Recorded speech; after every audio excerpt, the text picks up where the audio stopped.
Which is better, Amazon Flex or Postmates? Let's discuss.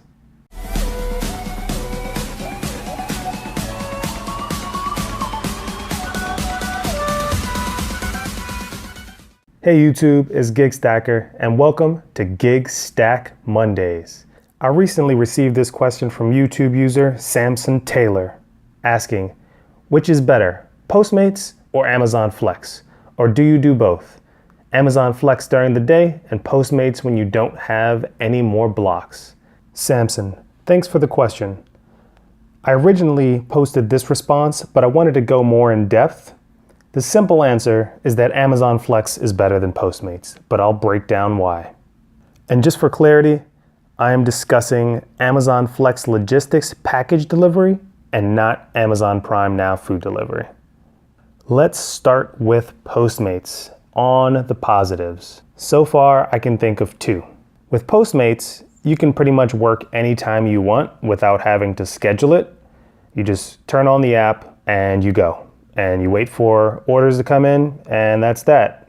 You get an order, you go to the pickup location, you place the order, you pick it up, and you keep it moving. Go do the delivery. The other positive for Postmates is that there's a possibility of tips. Tips can be very nice, and sometimes Postmates users do tip very well. Now let's move on to the negatives of Postmates.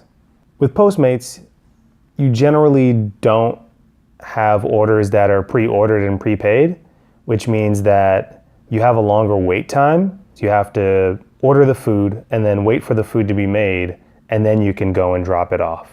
There is no guaranteed pay generally. Sometimes there are bonuses, which can be very nice. I like doing Postmates when there's bonuses, but for the most part, there's no guarantee. You could totally go out and be on the clock for an hour and not get any orders and make $0. Or you could be out for an hour and do 3 orders and get $10 tips on each. There's just a very large disparity there. Support for Postmates is a joke. If you run into any issues, for the most part, you only get an option to cancel, and it's just terrible. Like, many times you'd want to be able to fix a problem, and you cannot get support on the phone to help you fix the issue. If a problem arises, the app pretty much pushes most couriers to just cancel the order instead of fixing the issue, because the app has a limitation on which options you can select. And again, you can't get somebody on the phone, so you go through the app to try and fix the issue, and the app pushes you to canceling. So, it's a really terrible situation to be put in as a courier who wants to do a good job. Also, Postmates allows people to order from places that are closed. There's no sort of quality control here in terms of making sure orders aren't being placed to places that aren't open or places that aren't accepting, pickup orders. Like, there have been many cases where I've been doing Postmates and I've driven all the way to a location and I go and talk to somebody there and they say, hey, we're not actually doing orders right now. Or, hey, no, actually there is no hey, it's just the store is not open. It's crazy. It's absolutely crazy that they don't check before sending you out to a place. Also, many businesses hate dealing with Postmates in my experience. Like, I've gone to restaurants as a Postmate courier and the restaurant is like, hey, we had this terrible order yesterday or earlier today and we can't get a hold of somebody from Postmates and we're not sure if we want to keep dealing with Postmates because this is terrible. We put together like $100 order and nobody came and picked it up and we don't know what to do. Also, many customers hate dealing with Postmates. If you go to the Postmates subreddit, you will find so much hate. So much hate. Orders getting canceled and just back and forth, and of course they can't get somebody on the phone because Postmates sucks. Many couriers hate dealing with Postmates. Again, go to the Postmates subreddit. You will find so much hate and rage from couriers. I personally haven't posted on there, talking about my issues, but here, I'm laying them out right now. Like, dealing with Postmates is terrible. And of course, Postmates just doesn't seem to care about any of it. Like, you go to these subreddits, you don't find anybody from Postmates coming in and saying, hey, we hear your issues, this is what we're gonna do to fix it. Like, you don't find this at all. And, lastly, and I've touched on this already, there's just no sort of quality control.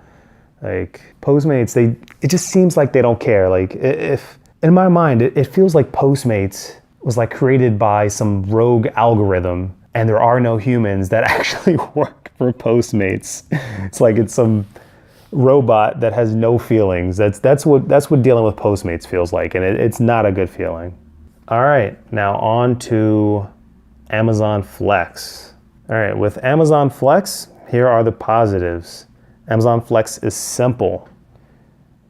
The process is it's so straightforward. You go to the warehouse, you pick up your packages, you go to the addresses that are listed, and you drop off the packages. It is so easy. Amazon Flex is fun.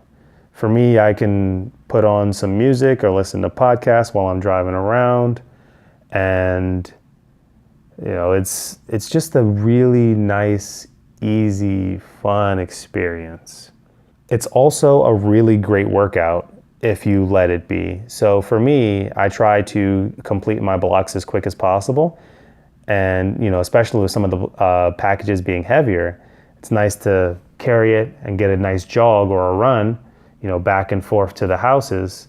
And doing that is nice exercise, getting paid to work out. Hey, who can beat that? Also, before you accept a block from Amazon Flex, you know what your payout is going to be before you accept a block. And that's another one of the negatives that I didn't touch on from Postmates. You don't know where you're going to go, like in terms of the drop off, and you also don't know what your payout's going to be. I believe if you switch it to a bike as your vehicle mode of transport, then you can see your pickup and drop off beforehand. But as a car, you can only see your pickup. And I generally leave mine as car, which if I continue doing Postmates, I'll probably switch it to bike at some point to make it easier on myself.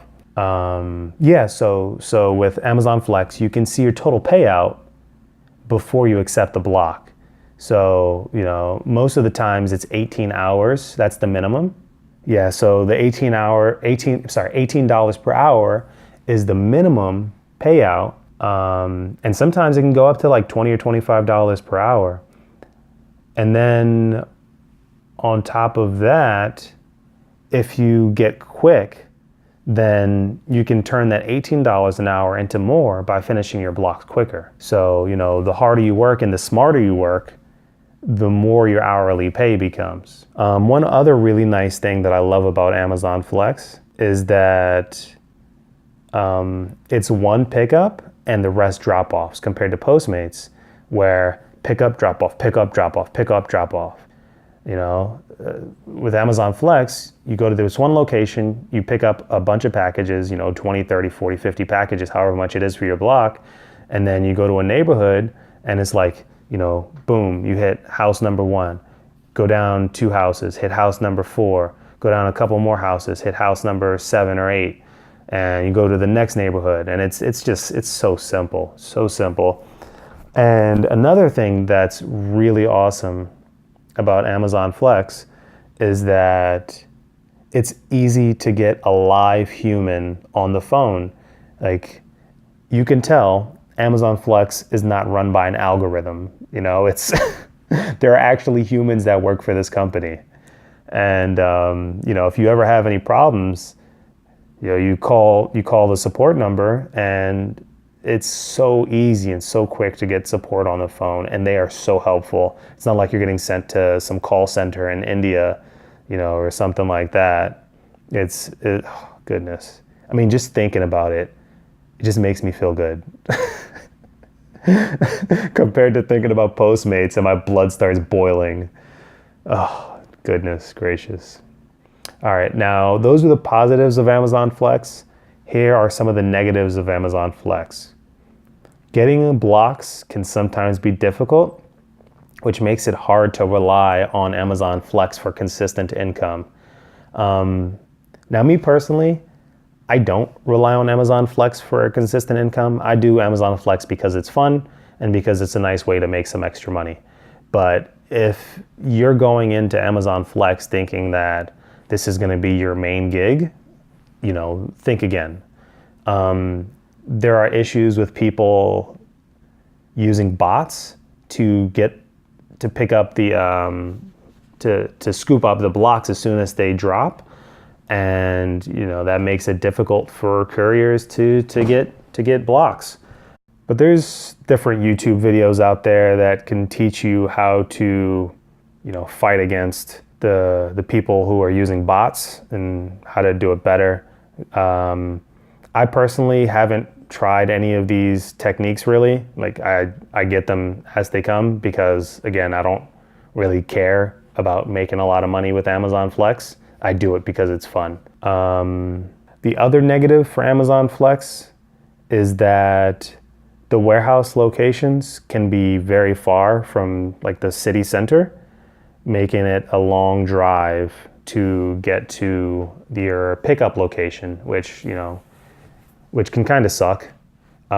Just for example, for me in particular, it's a 40-minute drive to get to my pickup location from where I live, and I live pretty close to the center of the city, compared to Postmates or Caviar, which is like a 5 or 10-minute drive to get towards the city center where I can start, turn on my app and start making money. So those are the reasons, pretty much why I love doing Amazon Flex and I hate doing Postmates. But each of them has their roles in my GigStack list, right? I'm not going to stop doing Postmates because there are times when I can't get Amazon Flex, or I can't get Field Nation, or Caviar isn't having enough orders coming in, and I want to supplement, my hourly income while I'm doing Caviar. But as for the second part of your question, Samson, do I do both Amazon Flex during the day and Postmates when I don't have any more blocks? Yeah, I mean, that's pretty much how it works out. For me, Amazon Flex is generally doing Amazon Flex between like 10 a.m. and 4 p.m. Like especially as nighttime comes, like the sun goes down sooner during fall and winter. I don't really like doing Amazon Flex at night. It's like during fall and winter because it gets crazy dark and hard to see, drop-offs, and you don't want people seeing you walking up to their houses at night when they're trying to go to bed and stuff. But yeah, Postmates at night, it's cool. It's not so bad. Yeah, Postmates at night is not as bad as doing Amazon Flex at night, because with Postmates, the people know you're on your way, so they're not going to have a shotgun waiting for you as you pull up in their driveway. But yeah, I mean, in all honesty, like Postmates, if they don't have some crazy bonuses going on, and if Caviar is not being super slow, I avoid Postmates. Postmates is a shite app. It's so bad. Their company is garbage, and I don't know how they're still in business. Like I said, I'm going to continue working for them. If you need to mix up your income and just have like a backup alternative, when other apps are being slow, Postmates is a good alternative. But, Postmates as a main gig, your life will just be full of rage, and more rage. Kind of like, the Hulk in the new Thor movie. He just didn't want to turn back into Bruce Banner. He's always angry. That's what a life of Postmates is like. That That's Postmates in a nutshell. Yeah, and so I hope that answers your question. And if anybody else was wondering the same thing, there you go. That's it. Thank you for watching. Please like and subscribe. And if you'd like to see more videos, you can check them out right here.